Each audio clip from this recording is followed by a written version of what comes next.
Good evening, everyone. Welcome to the Movie Magic Show for Wednesday, the 2nd of March, 2022. I am one of your hosts, Shane Bailey, joined by my wickedly talented cast. To my right, he loves his VR and shaking his hips like Shakira. Please welcome the era of Jason Mira. Jason Mira. And to his right, it's the DOS tones in your headphones, here to engineer a sincere atmosphere, Terry Fear. Evening, boys. And to his right, it's the film-falating, TV show hating, thought-elaborating Mr. Movies, Ben Stapleton. I love that you remind me that I hate TV shows every week. It makes me so happy. It's good. It's the perfect little snapshot of getting to know Ben, you know? That's it. Yeah, here are the three most important facts about Ben. He likes movies, he hates TV shows, he likes sharing his thoughts. How are you, Mr. Hating TV... Oh, sorry, I was just going to say the hating TV show thing is only important as far as people liking TV shows. Like, I'm indifferent to them when they're not around me. This is true. Yes. Yeah. Mr. I'm not out picketing TV show makers to stop their evil or anything. Stop it. No. I just like these. I reckon he'd be out there saying, "Give all your shows to Aaron Sorkin." Just let him write it all. Yeah. Yeah, but then you would get like all sorts of really random, very Sorkin takes of shows that really have like no need or like his style has no place with. Like, could you imagine Game of Thrones written by Sorkin? Give us the Galactic Senate written by Sorkin. Yeah. Oh my god. There's a Star Wars TV show. That would be good. His it. political style would probably suit Star Wars very well. But it would go from being a space opera to being basically West Wing in space. There you go. That sounds amazing. Good evening, Matt. Xbox Gamer Dad in chat. Good to have you here, sir. Hope you are well. Mr. Mira, how are you? Oh, I'm living the dream. As always. Why do I ask? I know it's raining. It's wet. It's pouring. But the Batman comes out tomorrow, and it's been getting some good reviews. Very good reviews. Let's see how that goes. How about you, Shane? How are you doing? I'm good. I've been heading back into not back into the office for the first time this week. Oh, yeah. Monday to Wednesday, so getting used to the commute, which has been good. Listening to, I've just got Disney songs on repeat at the moment, just because of Encanto. I added the Encanto songs to my Disney playlist that I already built. It's like Lion King, Aladdin, Beauty and the Beast, Mulan, that sort of thing, Frozen, Tangled, all those great ones. And so now they're in the rotation. And I've got like 2 hours of Disney music, so it's just like, I don't finish the playlist by the time I get to work. It's amazing. Wow. I love it. Dulcet Tones, you're looking like Delson Rowe over there. I don't know who that is. Infamous Second Son reference. Yeah. It's a what? Infamous Second Son, the video game. PS4, 2014. Second Son. No, I don't know if I know that I'll one. send you a photo later. Yeah. No, but I'm wearing a beanie that was from a winter festival. One of the last that I went to. It was The Big Chill. Oh, nice. Is that the same guys that did let's not give them free advertising. Come on. Turn it around. There we go. Yeah, but I was like, well, like they may never come back. And, I will say that the brisket that I had there. Oh, there's a company called Smoke from Broke or Smoke in Broke. And if you ever see them anywhere, any food festival, anything like that, then you've got to try them before you try anything else. It was like slap your mother in the face. It's that good. You know what else is slap your mother in the face that it's that good? The Movie Magic Show here, right on twitch.tv/magic_cast. We Chocoheads get together every Wednesday to love, like, bash, and trash the latest the entertainment world has to offer. If you like that, follow or subscribe to my YouTube channel, Magic Cast, all one word on YouTube. Catch all our past reviews, our past episodes right there for your convenience, and follow us on Twitter as well at Movie Magic Show. We'll notify you when we're going live and which films we're going to be reviewing. Speaking of films we're going to be reviewing, this week we're diving. It's lights, camera, action, guys. We've got two action films to get into. The first will be The Last Duel, which is Ridley Scott's latest film. It released at the tail end of 2021. It is now available on Disney Plus, I think it was? Disney Plus. That's right, Disney Plus. And we'll also get into Uncharted, which is Sony's latest blockbuster from PlayStation Productions. Before we get into those, though, we need to set up our end games. These are games we like to play with you at the end of the show. First among them are our film quotes. We're going to give you two movie quotes. You need to try and guess which films they're from. I defer to the dulcet tones of Terry Fear for movie quote number one. Okay, so this is a snippet of a back and forth quote. It is incomplete, but it we'll get there. Person one. Your Honor, Would the court be willing to grant me a short bathroom break? Person 2. Can't it wait?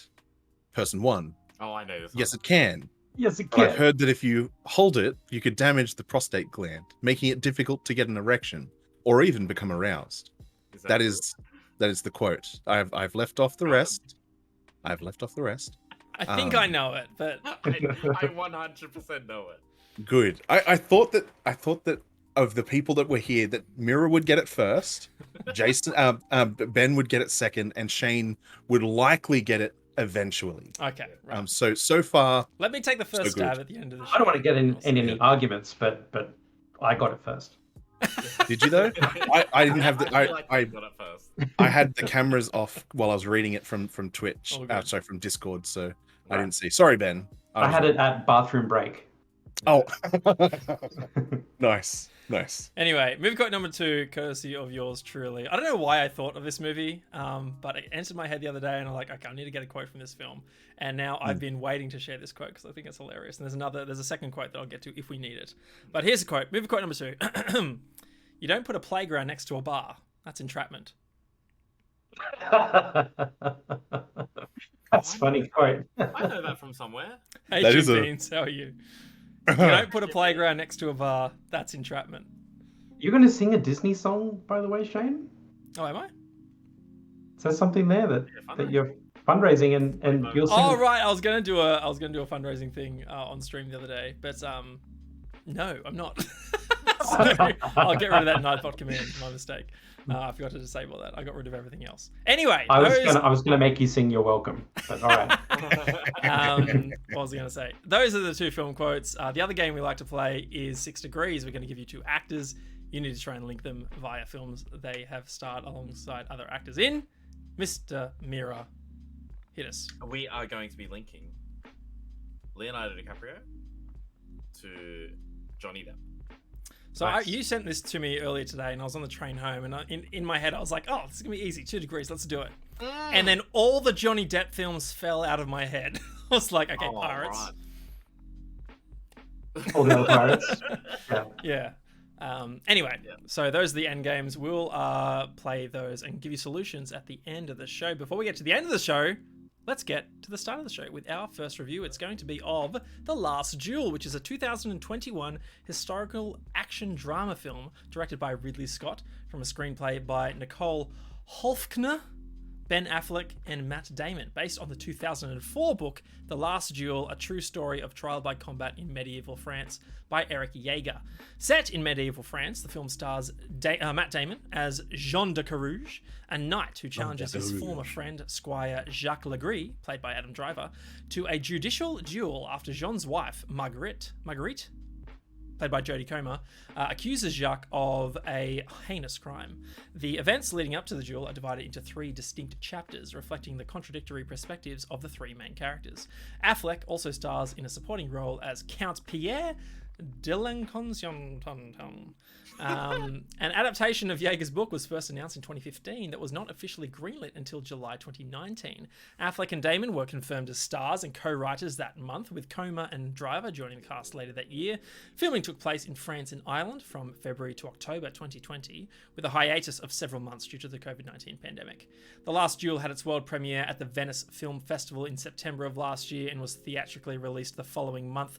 The film received positive reviews from critics who praised the performances of the cast and production values, and likened it to the Akira Kurosawa film Rashomon from 1950.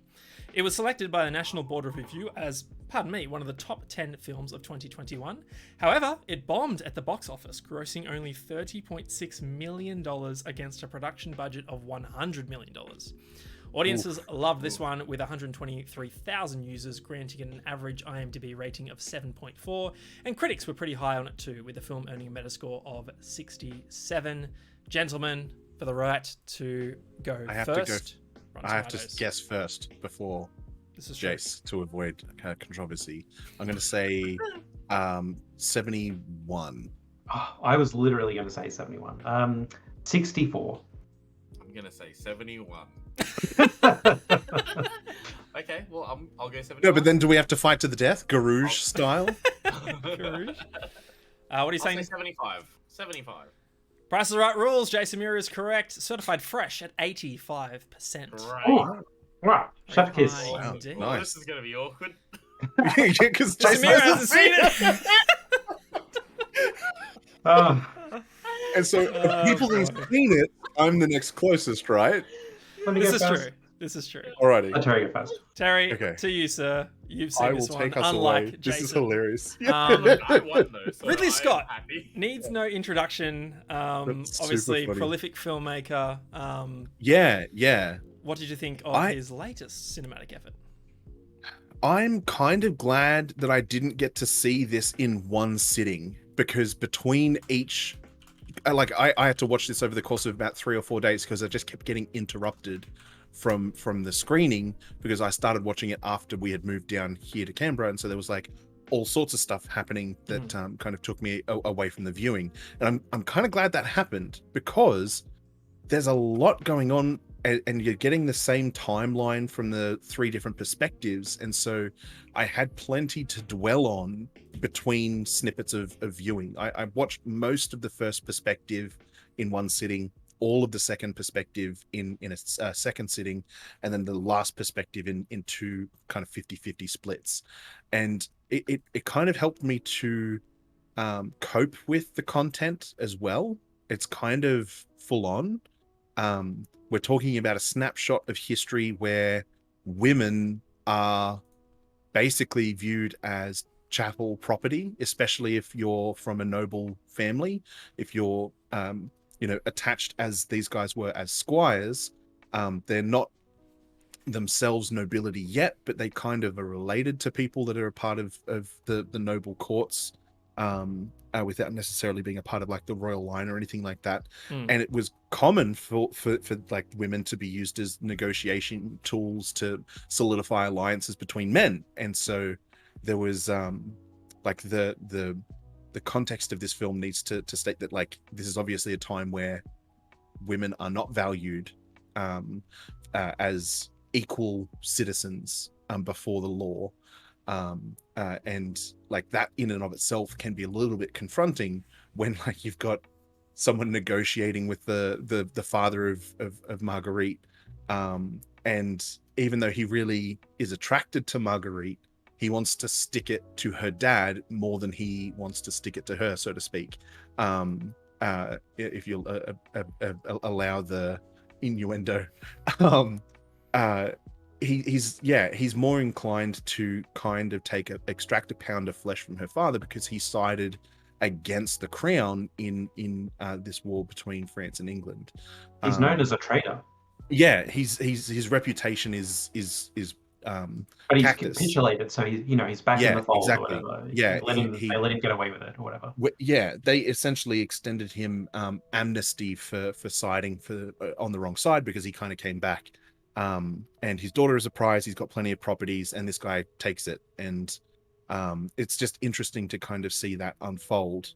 I was hoping to see like the different perspectives, even though it covers the same time frame.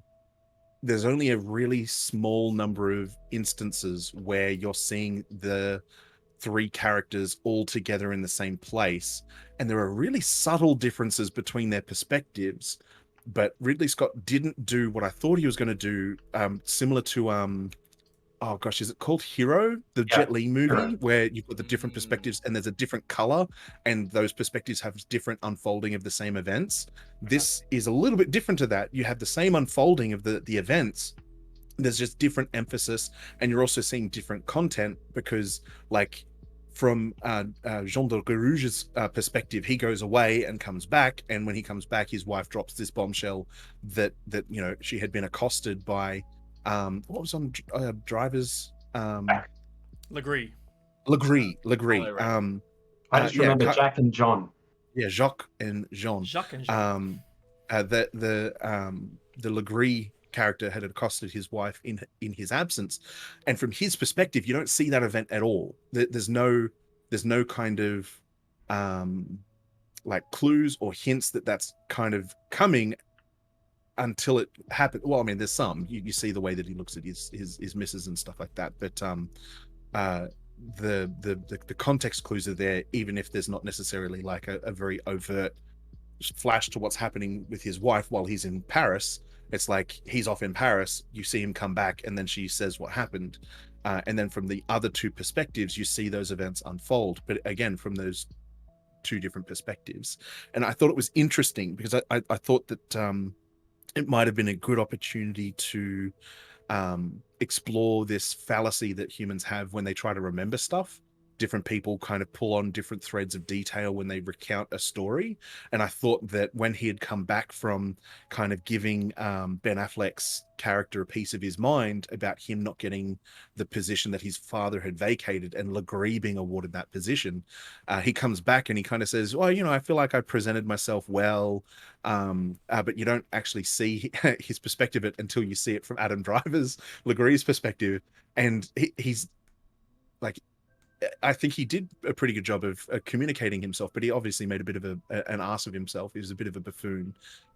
He's very much a hammer of a character, Matt Damon's Jean de Garouge, but he's an honorable hammer. Like he does have a very strong sense of duty to his country, has a strong sense of duty to his wife, and also like to his friend, until it becomes apparent that his friend has been a snake in the grass. I love the way that they explored the relationship between the two of them, because there's the trial by combat. They've kind of formed this bond by being in the trenches alongside each other. But then there's this political disagreement between them, because one of them is more educated than the other. Legree is articulate, he's handsome, he doesn't have battle scars, like he doesn't basically look like he's come off the second best in a wrestling match between a bear and a man. And so he has the good graces of Ben Affleck's character, where Garouge's character, because he's a hammer, he kind of compromised a battle, cost them, you know, some significant stuff. And so the actual royalty and the actual nobility, I don't mean the royalty, but Affleck's character, they really ticked off with him, but they can't be too ticked off with him because he actually has done a good job aside from this blunder. But he's not likable, so they don't like him. And because politics is a popularity contest, he doesn't do well, and he hates that about his friend, that his friend seems to just have a silver spoon put into his mouth, even though, you know, he thinks that they're on equal footing, and whatnot. So yeah, really gritty. And I watch a lot of YouTube channels that talk about like the realism in medieval films to do with combat, and they're like, how are these weapons actually used in practice? How are animals used in practice? Like how effective is their armor against certain types of weaponry and tactics? And I'm watching this film, I was trying to pay close attention to the way that they were fighting, and it really was brutal. Like the big broadsword things that they're using, or claymores, or whatever they are, they're using every inch of this weapon as a weapon. It's like they've got these big gauntlets on with their like steel things, and like they're holding onto the blade part of it and beating a dude to death with the blunt part of the pommel. And I'm like, I don't know, I don't mean to tell you how to do your job, because you seem to be doing a great job of killing that guy, but I'm fairly certain that the pointy end goes into the other man. Was really good with that. He would use his sword as like a staff. He would hold both ends of it, and he would be, you know, attacking with both ends. Exactly. And especially the pointy part at times, like if he got an opportunity, he'd slice your throat open with the left hand. But like the accuracy that you get and the speed of hand that you get with wielding it like that is like a really smart idea. And that's exactly my point. Like I loved that kill where he kills a guy with his own chainmail. Like he takes he takes the guy's flank of chainmail from his own outfit and like slaps him across the face with it. Like that would just absolutely cane. And then he wraps it around his fist and just proceeds to beat him to death. Yeah, it's really brutal. So I like that this film did not pull any punches with regard to that. The medieval combat was horrifying, and that was what that would have been kind of at that time. loved the costume design, loved the set design. I like that there was a bit of an exploration of the economic and administrative tasks that people kind of had at that time. And it was nice to see Marguerite's character kind of come into her own as an administrator in her husband's absence, which was kind of cool because a character who had her agency taken away from her, having a sense of her own, regaining a sense of that agency again and control, not to usurp power or authority from her husband, but to benefit the household in general, by having a savvy application of wisdom in the running of the place, and the goodwill that kind of got her. Yeah, proper lady. Well, I mean, maybe not, because maybe she was supposed to be silent and just let whatever her husband's commands were to be followed. But I think still mad props to her. But also, I love that he went to bat for her. Like, even if it wasn't necessarily for the right reasons, because in essence, this was a property dispute. The legal dispute over her honor wasn't really about her honor. It was to do with the theft of intimacy from my property. And I found that one part interesting, one part horrifying. And that the only recourse that he had was when it was like he said, she said. It's like, well, let the Lord decide. Trial by combat. Yeah. Oh, it does. Oh, now it says we're reviewing. Thanks, Chris. I'm updating. Zacharias. I did it beforehand. It's a new map. Streamlabs is fucking horrible. It's a new Halo update mid-season. Thank you, Terry. Mr. Movies, over to you, sir. You were itching to get a review in on this one, so your thoughts, sir?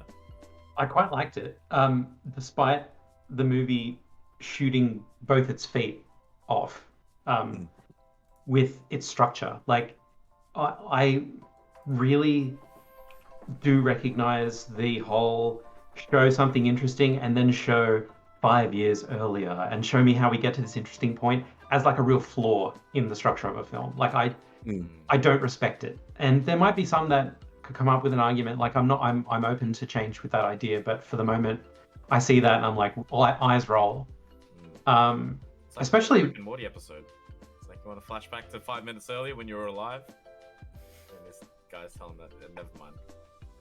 Yeah, it's like the Purge episode where he's like, I'll let you shelter in my house as long as you hear my tale. And then he says 5 years earlier. As if it's like building suspense. And yeah, and Morty's like, oh. But I do the same thing. And the whole, we get to the conclusion of John's tale. And then it's like, now let's see it from Jack's point of view. And it literally goes back to the exact same start of the film again. And I groaned out loud. Really groanfully. That was going to be my first point as well, Ben, is that like when that happened, I'm like, oh no, we've got to go through this again. I checked the time, I'm like, oh, it's 45 minutes. Oh, yeah, I did exactly that. I went, oh no. There are movies where you realize you're at the middle and you go, yes, I'm so pumped. Like, the one that immediately comes to mind is bloody what's it bloody called? While you think of it, Ben, I remember sitting in the cinema for The Dark Knight, and reaching the point where Joker escapes from the prison cell. And it feeling like we were approaching like 2 hours, or we just passed 2 hours, and in my head I'm thinking, shit, is this the end? Is it a cliffhanger when he escapes and like this is the end of the movie? Because that would really suck, because I'm loving this. And without having without realize that it's going to be a 2 hour and 45 minute film or whatever, that we've got another 30-40 minutes to go. I was like so stoked. Good point. That would be an end to the movie. Like, other movies have ended at that spot. Yeah. Anyway, it was Tenet is what I was trying to think of. When he goes and learns about like the moving backwards through time thing, I concluded, like, I jumped to the conclusion in my head, like, he's gonna go all the way back. Like reverse, we're gonna see everything happen all the way back. This is amazing. I'm so impressed. I was just seeing that it hasn't happened yet, and I'm like, I'm so excited and happy, and like I could cry. This is the best, and whatever. And then the rest of the movie happened, and it's great anyway. It didn't exactly do that, but it did. You know what? It did. It was great. Anywho, this one where it says we're halfway because we're going to do it all again. It was hugely groaning, and it was like the movie just shot itself in the foot, the other foot, because it already shot itself in its first foot. But I still really liked the film. Like Terry made a lot of great points. I loved the medieval realism, close as it was. I'm sure it was even worse than portrayed. Like the even the time of the thing. Like I have to step out to go to town. I'll be a week, like that kind of thing. Yeah, it's like I'm going to Paris and I'll see you in a month. It's like I've just come back from a skirmish for months. I'm injured, I'm sick, and now I have to go away for another 7 days because my ride, like where I'm going, is 3 days ride. Yeah, ridiculous. Like that is ridiculous. The start of the film should have been at the battle instead of like where the 5 years earlier begins. And even that has like this notion of they're being provoked into a fight. Like the French army, or the French battalion is being provoked into a fight away from the town that they're guarding, and they shouldn't leave the town. But John is he's headstrong. He's full of zeal, righteousness, and so he runs off, and the rest of the rest of the company follow. And they like fight all afternoon. Like it's just like the rest of the day is killing Englishmen or whoever they're fighting, Germans or whatever. And then they learn that the town, while they were fighting, the town got sacked and everyone's dead or whatever. The guy like who comes with reinforcements or whatever comes to read out like by the way, that town is gone. They won. Nothing new, not taking away from your courage, and you guys fought and won that little battle. Well done for you guys. But we lost a really important thing back there while you were busy all day with this fight. Like it's just like I love that whole thing. My favorite scene in the movie is where they're going to meet the Scottish army or something. He goes on a campaign. He's off on his campaign. He's no longer a spy. He's a knight now. He's a knight. He'd just been maybe. No, he was just when he's over there. Oh, actually, you're right. This is how he was promoted. And they're just kind of like chilling at a brook, at a riverbank or whatever, and then like archer fire opening, like just arrows flying and hitting guys in the face, and people dying and running for their lives. And he turns around and he's just like, they're fucking from this way, and like there's arrows just whizzing past his ear, and he just turns around and pulls out his sword. He's like, he just runs straight out of he's just like, for the king, and he just like runs headfirst into death, and survives. I love this character. Like he is brutish. He's gonna die on every hill. He can't read the room. He can't be quiet when he needs to. He's always just telling what he thinks the truth is to everyone, and he will not be silenced. And he's suffers for all of those traits. Like he loses his father's rule of the land, whatever, that's the captaincy of the area or whatever, like that should be rightfully his. He loses that because he's just a dick that nobody wants to be around. Like he's just annoying or whatever. And his like character flaw is his ego. Like he thinks so much of himself. That, but that helps him survive. Like that's why he runs into battle instead of running away, because he's like, I am filled with righteous purpose I'm serving the right king, I have the right God, they're all on my side, and I'll show you why. And he runs headfirst into a battle. He would have continued on his own if the rest of his company hadn't followed. Like he's just like, he's like rides straight for it. He's not gonna do a look over the shoulder to see if they're still following. Like there was no like double take or hesitancy in that charge. He's like, by my sheer force of will, we shall win the day. And to not spoil the movie too much, one of my favorite things I've written down here would be like a great like sub quote for this film is like, most stubborn man in the world learns finally how to read the room. Like he finally like has this realization that he's not the center of attention right now, and he kind of hooks in like what everybody else has been doing the whole time. He finally gets a little bit of PR sensibility and hooks into the popularity of the crowd and wins the crowd, and like, which he couldn't have done up until this point for whatever reason.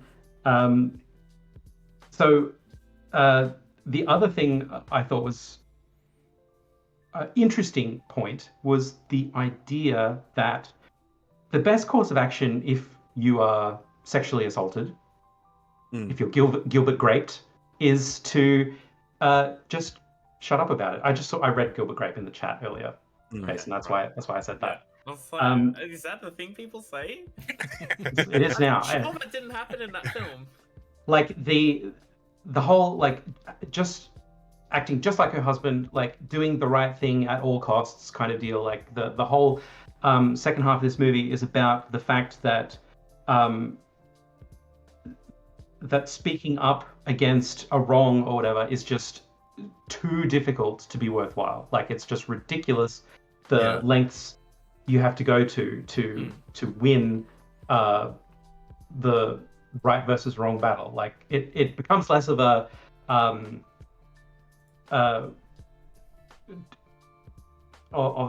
he said she said thing and more of just a like, is she lying or is the devil in her kind of thing. And that whole thing was fun and interesting and all that kind of stuff. It was great. The funniest thing for me, the thing I loved the most is that as Terry pointed out, we're viewing things from, as it turns out, three narrators. Like here's the story according to John, here's the story according to Jacques, here's the story according to Marguerite. And quick aside, I hated how when they said here's Marguerite's point of view, i.e. the truth. I hated that part. Like women are, as have faulty perceptions as much as anybody does, albeit she doesn't have the ego that these squires have. Like the honor, the standing and reputation, the whole thing that would encourage you to lie. But what we're not seeing, what we're seeing isn't how Jean would how he would claim it happened to someone who he's too prideful to admit the truth to. We're seeing how he would write it in his diary, like how he really thinks it went down. So all the ego stuff is there to the point of the fact that he really does think that it happened this way because his ego completely missed the plot. But he's not lying. Like we're not seeing a lie of his tale. Like this is really what he thinks. He's just wrong where it's different to truth. And then we see Jacques, same thing. He's not lying in this telling of the tale. He's just wrong, mistaken. And that is where the funniest part is, because like he totally rapes Marguerite. Like he wrongs the crap out of, like he's totally wrong, even in his own telling of the situation. Like it's his story and he's telling it and she's screaming, God, get out of my house. Don't come any further. Don't do this. This is wrong the whole time. And then he's like, still, he is like, we couldn't help ourselves. It was love. Yeah. And then he like runs away or whatever. I was checking quotes here and he says, the accusation is false. Of course, she made the customary protest, but she's a lady. It was not against her will. Exactly. Exactly. Yeah. Like he's so convinced that we were in love and she has to keep her sanity and her honor, so she'll say no. But we both know that it was exactly what both parties wanted. Ridiculous, like so ridiculous, it's laughable. And I love that even in his telling, he puts that part in. Like she said no, but worry about that. It was fine. She doth protest, but yeah. I was also curious as to why Adam Driver is cast as the most handsome squire in France. Like, he's not, like, is he handsome? Is that... Yeah. Is he, like, more handsome than your average... Matt Damon? He's more handsome than Matt Damon. He's tall and he's got dark long hair. He's tall. He has a strong jawline. He has good facial hair that he like. That he's looks got a small good. chin. He doesn't have a strong jawline. He doesn't have a small chin. I was No, thinking, he has a long face. He's got a long face. He's got a squished chin. He's got a big bulbousy nose. It's not a bulbous nose. It's a big nose. It's a bold nose. The scene where we had to view, we saw the scene thrice, but there's two versions of it. The first version where Jacques is saying, Marguerite, come kiss my friend Jean and like show the hospitality of my house. And she like in his version, in Matt Damon's version, his wife just like goes no like that, and that's it. In both of the other two versions of the two kisses, it's like it's not. It's grotesque. Yeah, comparative. You see Adam Driver put in a real lip movement that is like there's no tongue or anything. It's not that gross, and it is just a peck length in time of a kiss, but it is really wet and gross from the Adam Driver point of view, and I retched twice. I was just like, oh. Such a gross kiss. And like in his version of it, you see her like go and like instantly fall in love with him because of the kiss was so soft and tender, or I don't know, whatever. Yeah. Filled with manly passion or what have you. And in her version of it, she's just like, that was a freaky. Why did he do that? That was a weird kiss, kind of deal. Yeah. Simone says can confirm. Adam Driver hot. And Scott says he's a babe in comparison to 99% of the French. I'd say it's geographically accurate. Compared to the French. I guess that is the pool where the big he's fish meant to be from. French. Yeah, he is. Yeah. Buddy, good point. He had to be hot as the guy to do the quote bad act. So there you go. And Kylo Ren, bit of a bad boy, all that jazz. Yeah. Forbidden love with Rey. Watana's French in chat. That's right. Sorry, Watana. Scotty, apologize to Watana. Monsieur Incroyable. Oh boy. Anyway, those are really my thoughts. Except overall, I thought it was fine. I thought it was really good. I quite liked it. I even liked, especially the thing that Terry already said, which is like these guys slashing at each other with their armor on. It was really cool to like. You're not looking at like pristine, glossy, shiny stuff. You're looking at like hardened in battle, muddy and scratched up, and you can tell by the scratches that they're adding to their armor as they fight each other. All that kind of fun stuff. The throwing the axe thing was like, whoa! Like I really went like, whoa! Like they're jousting, right? And he's dropped his pole or whatever. He couldn't pick up another pole in time or whatever. He just it's called a lance.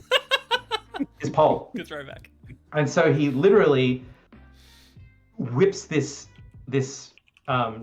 small wood axe like one-hand axe, right at his face, straight out of the blue. Like I didn't even see he had an axe on his utility belt or whatever. But yeah, loved that part of the whole the fighting part of it. Really good stuff. Nice. I'll quickly tear through my thoughts because you guys have covered most of it.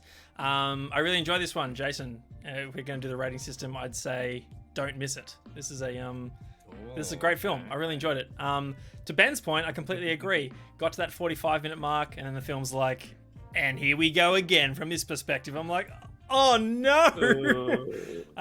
But I really enjoyed that structure, and I love the subtle differences between the different perspectives, driven mainly by the egos of Jean and Jacques. And what's even better is the moments where the actual like what happens in that exact scene is the exact same. There's no difference, but it is purely the perspective that matters. There's one moment where it appears from Legree's perspective that Marguerite is making eyes at him while she's dancing with Jean, and then you go to her perspective, and she is totally talking behind his back and just conspiring and playing the part. And she's a smile and good goodwill. Will And go it's a like, long that's way, how sort you of win thing. people over. Yeah, you win. Yeah, you would. You Little did she know that Exactly. she was simultaneously asking for it. Oh, in that scene is like this one moment I loved as well, where they haven't seen each other in a while. How did it go? They see each other from across the way or whatever. The whole like the room hushes, and Driver walks up and he says, oh, they just say each other's names. That's right. He's like, Carouge, and he like puts his hand out and he goes Legree, and and then everyone cheers. I would love to have that moment in real life. Yeah, you'd have Like to cultivate a rivalry, and then you have other people like interested in the stakes of, and that type of event to reconcile over. But and then you yes. offer your hand and you say like Harry, and then you're like bam, and we shake hands. And then like, Shane's in the background saying, "For the king!" yeah, exactly. Anyway, Buddy chimes in chat. How are you going, bro? Says Coma was star for me in writing last act and also acting. She was fantastic, particularly in the third act. Her actions and reactions to the way characters interact with her were powerful, particularly her non-verbal expressions, looks and subtle movements that are just as piercing, sharp, and decisive as the violent killing blows inflicted in the final battle. So good. Yeah, I agree. I really enjoyed her performance. Just so emotive, and I really hope that we see a lot more of her. I think this is her kind of like one of her coming out performances. You know, one of the mainstream appearances she was in recently was Free Guy as well. So I think in the coming years we'll see a lot more of her. And wouldn't it be surprised if she has that like Margot Robbie, shooting up to stardom and finds herself in like an Academy Award winning or nominated performance, I would say, because I think she's got the talent chops behind her to sort of back that up. I will agree with you, Terry, as well. I enjoyed Marguerite's her finding her own, getting her own like ownership as part of managing the little region that that her and Carouge the little fief. That's fiefdom. it. Yeah, she has a bit of ownership and power to make decisions while her husband's away. If I was in her shoes, I'd be trying to do the same thing. And I can also understand, the decisions that she made there. Like they were based purely on logic and not driven by ego, which I think, a lot of Carouge's decisions were, even in the management of their own little part of town. So really enjoyed that. And I gotta say, I love the final action scene. I think seeing that this is a budget of only $100 million in comparison to so many other, science fiction action films that we've seen recently where their, budgets ballooned to $150-180 million. The fact that, there would be such a little CG in this film compared to that just goes to show you how well you can do action when you lean into realism and strong choreography. I can't tell you if any of this was, accurate for the period. I suppose it probably is, but it doesn't matter because it is so thrilling. Like the evolution of that final battle scene when, they start with the jousting, then they're on foot, they're using the axes and the swords, then, one of them breaks, I think, and then the knives come out, and then there's like gripping and wrestling. It's like and like so stabbing thrilling. for like weak points, just like trying to find the literal chinks in the armor so that you can actually and like score the first some damage. strike that bleeds, makes a character bleed, isn't the end. That's just like another layer to this whole battle.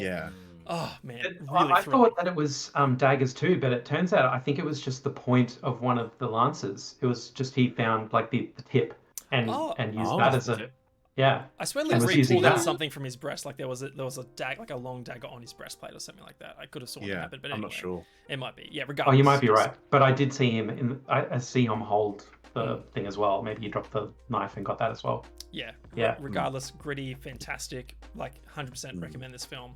It is 2.5 hours long, so it's a bit of a slog. And if that structure does turn you off, then that's something to consider. But I really, really enjoyed this one. Watch it in 3 separate sittings. Think of it as like miniseries. Like a miniseries, like Netflix. Think of it like a Witcher episode, but it's 3 Witcher episodes. Well, if you think of it like 3 Witcher episodes, you're just going to binge them all. You'll end up watching the whole thing anyway. Anyway, that is The Last Duel by Ridley Scott. It is on Disney Plus right now, so go and check it out.